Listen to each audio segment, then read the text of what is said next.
ಘಾಟಿ ಸುಬ್ರಹ್ಮಣ್ಯ ದೇವಾಲಯದ ಹುಂಡಿ ಎಣಿಕೆ. ಬೆಂಗಳೂರು ಗ್ರಾಮಾಂತರ ಜಿಲ್ಲೆ ದೊಡ್ಡಬಳ್ಳಾಪುರ ತಾಲೂಕಿನ ಇತಿಹಾಸ ಪ್ರಸಿದ್ಧ ನಾಗಾರಾಧನೆ ಪುಣ್ಯಕ್ಷೇತ್ರ ಶ್ರೀ ಕ್ಷೇತ್ರ ಘಾಟಿ ಸುಬ್ರಹ್ಮಣ್ಯ ದೇವಾಲಯದಲ್ಲಿ ಹುಂಡಿ ಎಣಿಕೆಯನ್ನು ಮಾಡಲಾಯಿತು.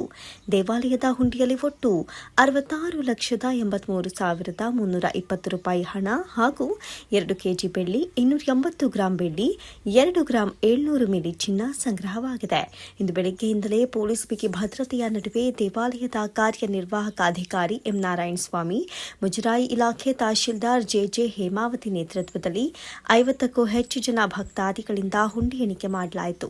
ಕೇವಲ ಒಂದೇ ತಿಂಗಳಲ್ಲಿ ಭಕ್ತರು ದೇವಸ್ಥಾನಕ್ಕೆ 66,83,000 ರೂಪಾಯಿ ಹಣವನ್ನು ಹುಂಡಿಗೆ ಹಾಕಿರುವುದು ದೇವಸ್ಥಾನಕ್ಕೆ ಹೆಚ್ಚು ಆದಾಯ ತಂದಿದೆ ಎನ್ನಲಾಗುತ್ತಿದೆ.